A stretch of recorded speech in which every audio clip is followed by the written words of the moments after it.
राधे कृष्णा। जय बोलो सीता रामचंद्र भगवान की जय। श्री राम जय जय राम। श्री राम जय जय राम। श्री राम जय जय राम।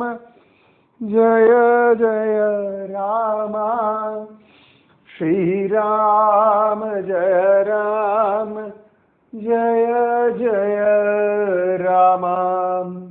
जय बोलो राष्ट्र गुरु समर्थ रामदास स्वामी महाराज की जय जय जय जय जय जय श्री राम। அழகான மகர சங்கராந்தி இன்னைக்கு தான் நம்ம நிமாயி கௌர்ஹரி சந்நியாசம் வாங்கிண்டு ஸ்ரீ கிருஷ்ண சைதன்ய மகாபிரபுவாக ஆன நாள். அப்படிப்பட்ட அழகான ஒரு உத்தராயண புண்ணிய காலம். இனி எல்லாம் சுகமே. இந்த உத்தராயண புண்ணிய காலம் ரத சப்தமி பீஷ்மாஷ்டமி எல்லாம் அழகான சூரியனுடைய கிரணங்கள் ஒரு வைகுண்டலோகத்திற்கே அழிந்து போகக்கூடிய ஒரு காலகட்டம். அப்படிப்பட்ட உத்தமமான உத்தராயண புண்ணிய காலத்துல ராம ஜன்ம பூமியில ராமனுடைய அழகான திருமாளிகையில ராம் லல்லா நுழைய போகின்ற நாள். இன்னும் 6 நாள். 500 வருஷம். என்ன ஒருத்தன், எத்தனை எத்தனை பக்த சிரோன்மணிகள், பெயர் தெரியாத, அடையாளம் தெரியாத, முகம் தெரியாத, ஊர் தெரியாத, ஜாதி தெரியாத, குலம் தெரியாத அவர்களுடைய போராட்டம் நமக்கு நம்முடைய காலகட்டத்தில் ஸ்ரீராமச்சந்திரமூர்த்தியினுடைய அழகான பிராண பிரதிஷ்டா. Great days, right? அதுல நம்ம கொண்டாடுறது சமர்த்த ராமதாசரோட. நமக்கு இந்த ராம் ஜன்ம பூமிக்கு நம்மளை யார் தெரியுமா அழிச்சுட்டு போயிட்டு இருக்கா? சமர்த்த ராமதாசர். நம்மளுடைய அயோத்தியா டூர் ஆபரேட்டர் சமர்த்த ராமதாசர். எப்படி இருக்கு இல்லையா? என்ன சகமான ராமநாம மகிமைய சொல்லி கொடுத்துருக்கார், புரிய வச்சுருக்கார், நமக்கு அனுகிரகம் பண்ணிட்டு இருக்கார். அழகா யாத்திரை போயிட்டு வந்திருக்கார். எவ்வளோ பெரிய பாக்கியம், அவ்வளோ பெரிய பாக்கியம், எவ்வளோ பெரிய பாக்கியம் நமக்கு இல்லையா? இந்த பாக்கியம் கொடுத்த அத்தனை பேருக்கும் கோடானு கோடி நமஸ்காரங்கள். ராம்லல்லா நமக்கு கொடுத்த பரிசு கிஃப்ட் ராஷ்டிரகுரு சமர்த்த ராமதாசர். நம்ம சமர்த்த ராமதாசர் பைட்டன் வந்துட்டார். எந்த பைட்டன்ல? நாகாட்னு சொல்லுவான். நாகப்படிச்சுறையில அழகா ஒரு எருமைய வேதம் ஜபிக்க வச்சார். ஞானூராடே அந்த எருமைய வேதம் பேச வச்ச ஞானேஸ்வரருடைய அழகான பைட்டன். ஆப்பேகாவு தான் ஞானேஸ்வருடைய அவதார ஸ்தலம். அதுதான் அது பக்கத்துல தான் பைட்டன் தான் ஏக்நாத் மகாராஜருடைய அவதார ஸ்தலம். சமர்த்த ராமதாசருடைய ஃபேவரட் ஸ்தலம். அங்க வந்தார், கோதாவரில் ஸ்நானம் பண்ணார், ஏக்நாத் மகாராஜுடைய வீட்டில் தியானம் பண்ணார், சமாதி மந்திரில் தியானம் பண்ணார். குழந்தைகள் விளையாடிட்டு அவர்களுக்காக முண்டிகோல் வச்சு மாங்காய் அடிச்சார். அதன் பிறகு பறவை அடிச்சார். பறவை சுருண்டு விழுந்தது, செத்து போச்சு. கொஞ்சம் பதற்றமா தானே இருக்கு கேட்கும்போது நமக்கே. இல்லை நமக்கே என்னடா அது, ஒரு சாது, ஒரு சன்னியாசி, அவர் போய் இப்படி பண்ணலாமா? நம்ம காலகட்டத்தில் இருந்தா நம்மளும் இப்படிதான் சொல்லுவோம், நீ எல்லாம் ஒரு சன்னியாசியா, கொலகார பாவி அப்படிதான் சொல்லியிருப்போம். ஸோ அந்த காலத்துல அங்க இருந்த வாழ்க்கும் அது அதிர்ச்சியா இருந்தது.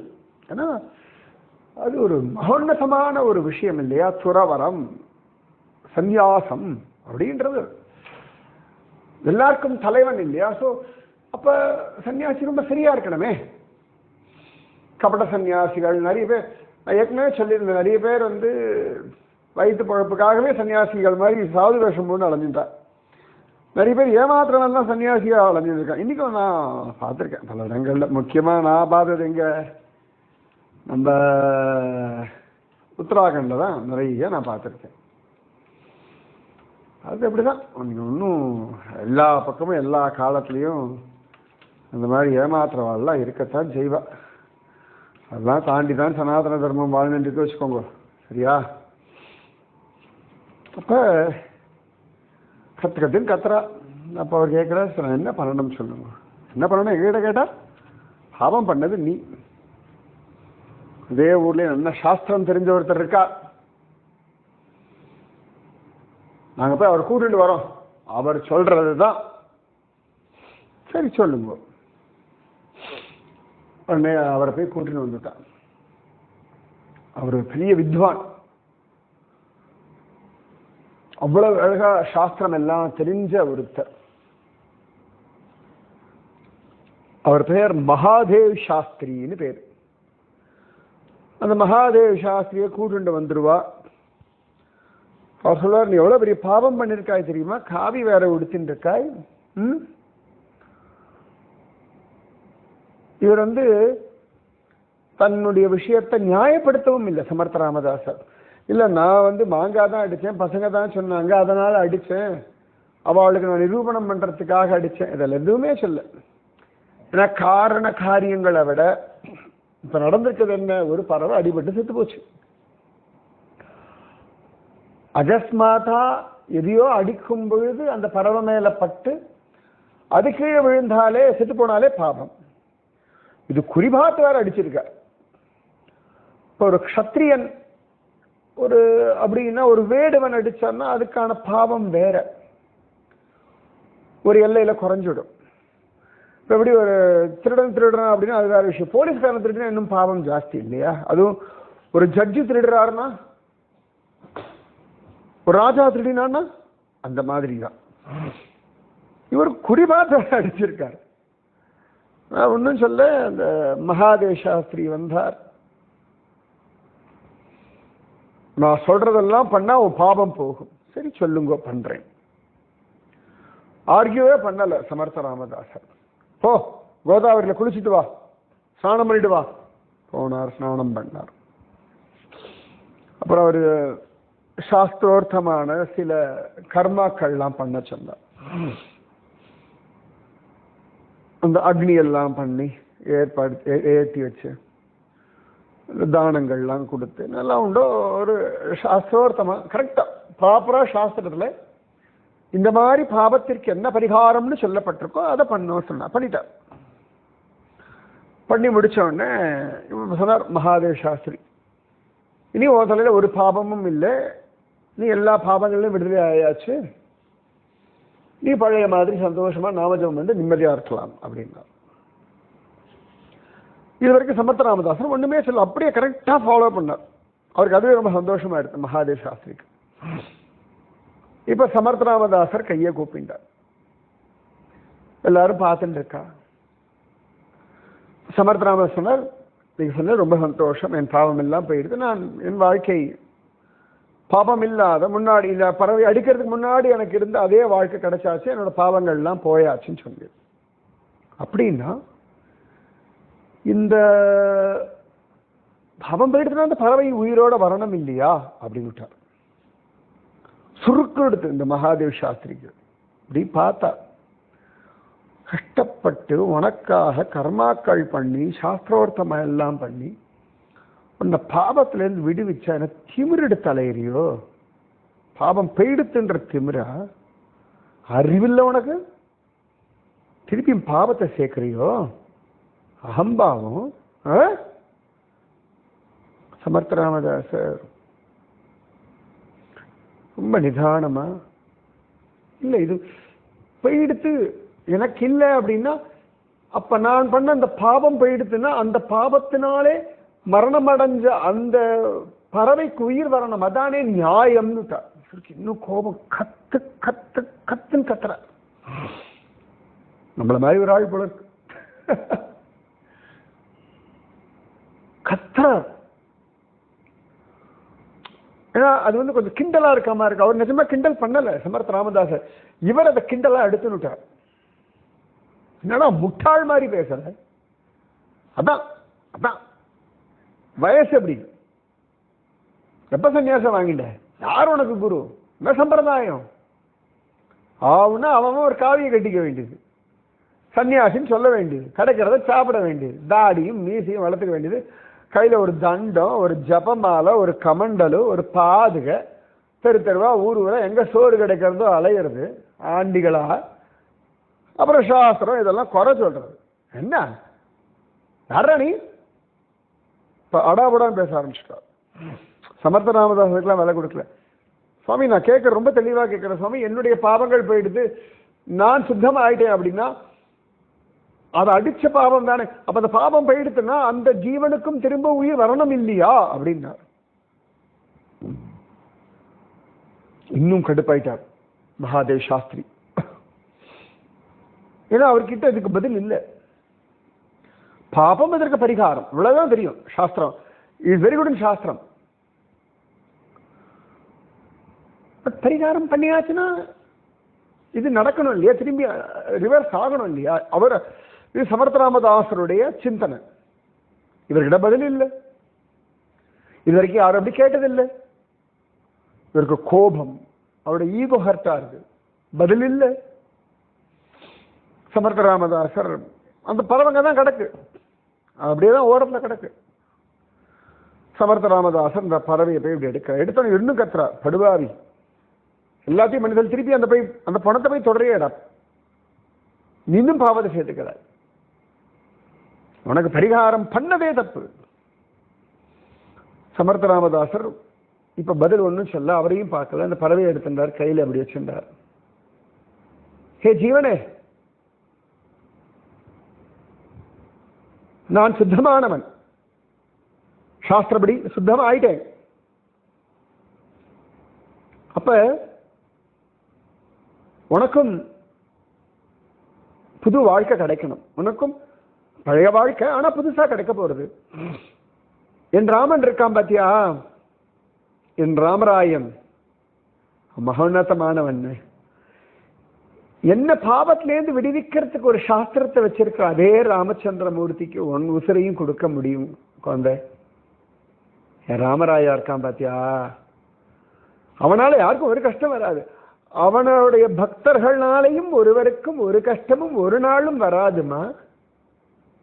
ஏ ஜீவனே, தோ அழகான அந்த ஆகாசத்துல நீ சௌக்கியமா சந்தோஷமா உன் கூட்டத்தோட எவ்வளவு ஆனந்தமா பறந்துட்டு இருந்தாய், திரும்ப அதே மாதிரி பற. நான் எப்பொழுதுமே ஸ்ரீராம ஜெய ராம ஜெய ஜெய ராமா, ஸ்ரீராம ஜெய ராம ஜெய ஜெய ராமா அப்படின்னு ஜெபிச்சுட்டு இருக்கேன். ராமநாமத்தினாலே எந்த பாவமும் இல்லாதவனா இருக்கேன். அந்த ராமநாமம் உனக்கும் புது வாழ்க்கையை தரட்டும், உனக்கும் பரமானந்தத்தை கொடுக்கட்டும், உனக்கும் ராமனுடைய அனுகிரகம் பூரணமா சித்திக்கட்டும். உன்னை அடிச்ச நானே சொல்றேன், என் பாவங்கள் போயிடுது, என் ராமன் உனக்கு புது வாழ்க்கையை கொடுக்கிறான், ஆனந்தமா பறந்து போ அப்படின்னு சொல்ல அத்தனை பேரும் பார்த்துட்டு இருக்க, மகாதேவ சாஸ்திரியும் பார்த்து கொண்டிருக்க, இவர் கையில இருந்த அந்த பறவை அப்படி லேசா சிறகடிச்சு தலையை தூக்கிட்டு இவரை பார்த்தது.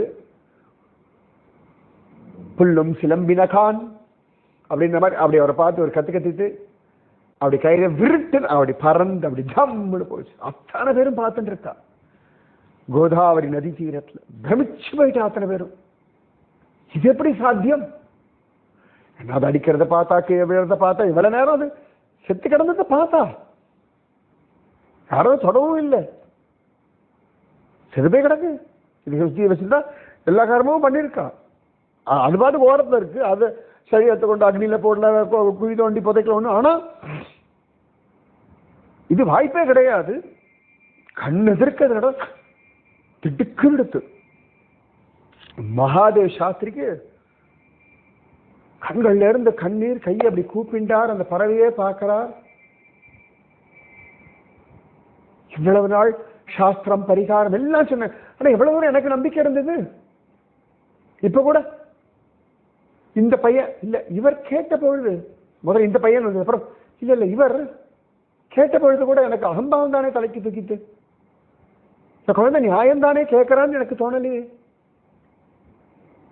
அப்ப அப்ப எனக்கு இன்னும் சாஸ்திரத்துல சாஸ்திரம் தெரிஞ்சிருக்கானா நம்பிக்கை இல்லை. அவருக்கு பலாரம் அரைஞ்சா போல இருந்தது. கையை கூப்பிட்டார், ஓடி வந்து சமர்த்த ராமதாசர் காலில் விழுந்தார். ராமதாசர் எடுத்து அவரை தூக்கின்றார். இங்க பெரியவர், என் காலில் எல்லாம் விழக்கூடாது. இல்ல சுவாமி, என் கண்ணை திறந்துட்டு என்ன தப்போபலம். பரிகாரத்துக்கு ஒரு புதுவிதமான பரிமாணத்தை கொடுத்தாச்சு. நீங்க கற்பனை கூட பண்ணி பார்த்ததில்லை, கேள்விப்பட்டதில்லை. சாஸ்திரத்துல பரிகாரம் இதெல்லாம் தெரியும், ஆனா அந்த பரிகாரம் ஆயாச்சுன்னா இது சரி ஆகணும்ன்ற யோசனை கூட கிடையாது. அதாவது நம்ம பாபம் போகணும், இவ்வளவுதான் தோணித்த ஒழிய இந்த பாபத்தினாலே கஷ்டப்பட்டவாளுடைய கஷ்டம் சரியாகணும்னு யோசனை கூட இல்லை. மன்னிச்சிடுங்க, என்னெல்லாமோ வார்த்தை பேசிட்டேன். இந்த மாதிரி வார்த்தை நான் பேசியிருக்க கூடாது. இவ்வளவு சாஸ்திரம் தெரிஞ்சும் என்ன பிரயோஜனம்? அகம்பாவம் போகலே. அந்த ராமநாம மகிமையை காட்டிட்டே சுவாமி, என்னையும் சிஷ்யனாய் ஏற்றுக்கோங்க. எப்பேற்பட்ட மகோன்னதமான காரியம். ஆச்சரியம். संत ज्ञानेश्वर महाराज, संत एकनाथ महाराज செத்து போனவாள்லாம் எழுப்பி விட்டுருக்காங்க. கண்ணெதிர்க்க பார்த்துட்டேன் சுவாமி, கண்ணெதிர்க்க பார்த்துட்டேன். ஜென்மா பிரயோஜனம் அடைஞ்சுடுத்து. எனக்கு ஆசீர்வாதம் பண்ணுங்க, உபதேசம் பண்ணுங்க. ராமநாமத்தை ஜபிக்கிறதுக்கு எனக்கு அப்படி ஒரு உற்சாகம் உண்டாகட்டும், அனுகிரகம் பண்ணுங்கன்னு சொல்ல உபதேசம் பண்ற. ஸ்ரீராம ஜெயராம ஜெய ஜெயராம அப்படின்னு அவரையும் தன் சிஷ்யனா மாத்தினுட்டார் சமர்த்த ராமதாசர். நமக்கு பெரிய பாக்கியம். இன்னைக்கு ஆக்சுவலா நேத்தி பண்ணா ரெக்கார்டிங் பண்ணாதனால இன்னைக்கு 2வது சமர்த்த ராமதாசர். ஸோ மகர சங்கராந்தி அன்று நமக்கு சமர்த்த ராமதாசருடைய உபதேசமாவே எடுத்துக்கலாம். இங்க ஸ்ரீராம ஜெய ராம ஜய ஜய ராம, ஸ்ரீராம ஜய ராம ஜய ஜய ராம.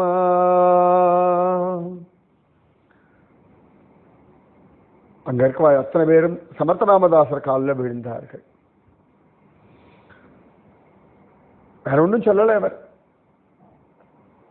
தான் பக்கத்து கிராமம், கூப்பிடுற தூரத்தில் இருக்கக்கூடிய ஜாம்பு தான் தன்னுடைய ஊர் அப்படின்னு அவர் சொல்லல. ஆசீர்வாதம் பண்ணார். எல்லாம் சந்த் ஏக்நாத் மகாராஜ், ஞானேஸ்வர் மகாராஜுடைய ஆசீர்வாதம் ராமநாம பலம்னு தன்னுடைய பெருமையை பேசல.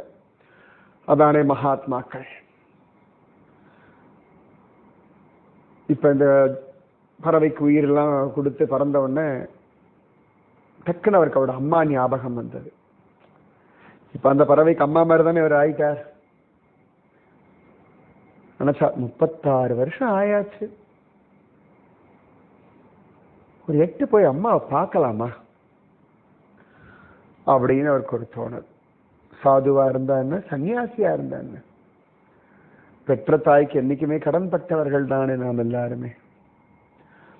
இன்னைக்கு மத்வ சம்பிரதாயத்துல நான் பார்த்திருக்கேன், சன்னியாசி ஆன பிறகு கூட பெத்த அம்மா வரா அப்படின்னா அவளை நமஸ்காரம் பண்ணணும். நான் மத்வ யதிகள் இடத்துல இதை நான் பார்த்திருக்கேன். ரொம்ப விசேஷமான ஒரு மரியாதை அவர்களிடத்துல. மற்ற சன்னியாசிகளோட இந்த சன்னியாசிகளுக்கு இது உண்டு. மத்வயதிகள் நான் பார்த்திருக்கேன். ஸோ அடுத்து எங்க போறார்? ஜாம்பா தான் இருக்கும்ல. பாப்போமா நாளைக்கு? ராதே கிருஷ்ணா. ராம் லல்லா ராம் லல்லா ராம் லல்லா. வரப்போறான் வரப்போறான் வரப்போறான். ராதே கிருஷ்ணா. ஸ்ரீராம ஜய ராம ஜய ஜய ராம. ஸ்ரீராம ஜய ராம ஜய ஜய ராம. ஸ்ரீராம ஜய ராம ஜய ஜய ராம. ஸ்ரீராம ஜய ராம ஜய ஜய ராம. जय बोलो सीता रामचंद्र भगवान की जय. जय बोलो राष्ट्रगुरु समर्थ रामदास स्वामी महाराज की जय. जय हिंद भारत माता की जय. राधे कृष्णा.